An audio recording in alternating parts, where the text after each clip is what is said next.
Aba ho!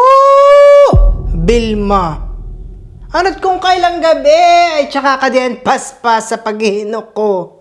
Ano't hindi mo pa yan kanina ginawa? Itigil mo na yan at bukas mo na yan tapusin. Sohos, nanay. Bayaan ka na naman sa mga makaluma mong paniniwala. Eh, hindi totoo. Ha? Ay, kung kaya ayaw sa akin maniniwala, eh, deho wag. Bahala ka. Ano pa?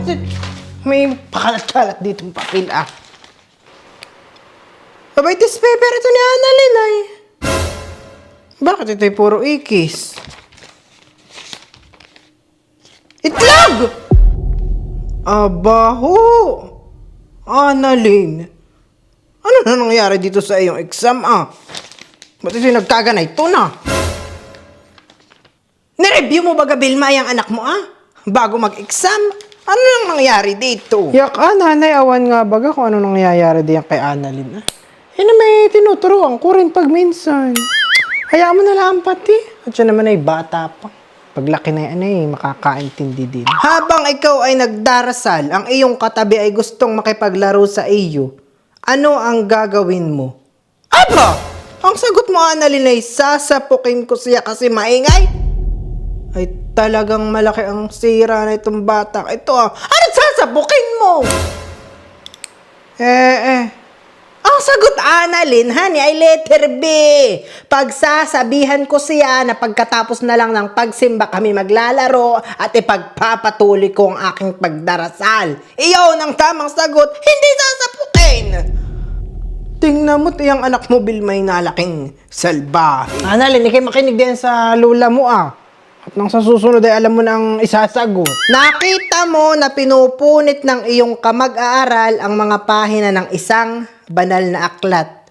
Ang sagot na ang anak mong si Annalyn ay letter C. Sasabihin ko na sunugin na lang niya para hindi na siya mapagod sa pagpunit nito. Ay napaano na yung anak mo, Vilma. Pati banal na aklat ay ipasusunog.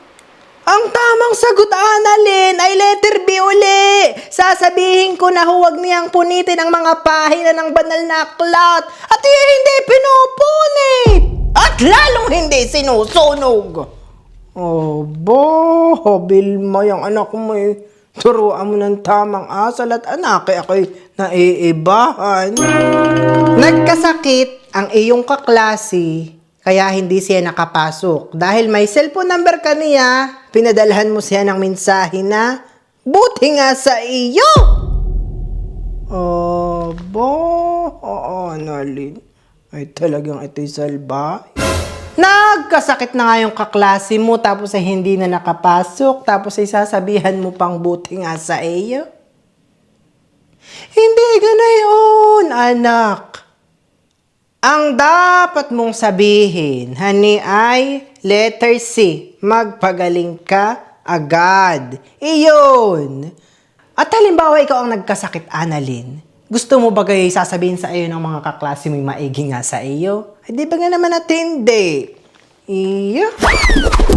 Habang may buhay, may pag-asa. Ito ang mga katagang nakakaboring basahin. Tess, Annalyn, ay talagang mali ang sagot mo. Ang tamang sagot ay nagbibigay ng pag-asa sa mga pinanghihinaan ng loob. Ay marahil, Vilma, ang anak mo'y tamad magbasa, hindi mo yata tinuturuan. Kaya ang sagot na ay nakakaboring basahin. Yeah. Araw ng patimpalak sa larangan ng pag-awit. Napansin mong balisa ang kaibigan mo dahil siya na ang susunod na aawit. Katabi mo siya, ano ang gagawin mo? Abay, ang sagot ng anak mo'y letter D. Sasabihin ko sa kanya na umuwi na siya habang hindi pa tinatawag. Ate, anong nangyayari din sa anak mo, Vilma? Ang tamang sagot, Annalyn, honey, ay palalakasin ko ang kanyang kalooban sabay sabing, kaya mo yan, ikaw pa. Ano't pa uuwiin mo? Aba. Sa tuwing pinanghihinaan ng loob ang iyong kaibigan, ito ang iyong sinasabi. arte nito, hindi naman bagay. Aba. Ang sagot dito, anak, honey, ay kaya mo yan. Letter D. Kapag may kaklase ka, kaibigan, kakilala na pinanghihinaan ng loob, Annalyn, ay palalakasin mo ang loob. Huwag mong sasabihan ng arte nito. Aba, ay sasabihin sa'yo kay Maldita. Bay di pa nakita mong pinatid ng isang malaking bata ang kaklase mong malabo ang mata. Tinulungan mo siyang bumangon. Ano ang dapat mong gawin upang maiwasan ng maulit ang pangyayaring ito? C. Pagsasabihan ko siya na huwag tatanga-tanga para hindi na maulit pa. Abay, masama ang naimik ng tanga, Annalyn. Ako'y nai-stress dito sa test paper ng anak mo, Kung ikaw ay may sapat na kakayahan upang tumulong sa kapwa, nanaisin mo rin bang makatulong sa kanila? Oo. Yan, tama. Oo.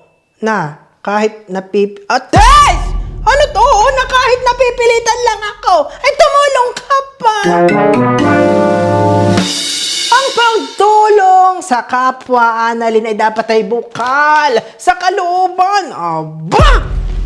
Ay ako hindi na magtataka kung bakit 0/40 yung anak mo dito sa kanyang examination, Ito pa man din pala pagsusulit sa edukasyon sa pagpapakatao. Aba! Bilma, yung anak mo yung tutukan. Turuan mong maigi at anak, kulang ang kaalaman na yan kung paano makipagkapwa-tao. Marahil ay kasalanan mo din, Bilma, kung bakit nagkaganay na yung anak mo, Pinagbababad mo naman sa telepono, Kung ano-ano nang napapanood na yan, kung ano-ano nang natutok yung hindi dapat. Yan! Maigi nga, tatanga-tanga kay sinasabing bukas na mag-inukoy. Tingnan mo, Lola Tess, at ikaw din. Nasakta na nga si Mama. Sasabihan mo pa ng maigi nga. Tapos ay tatanga-tanga daw. Darna!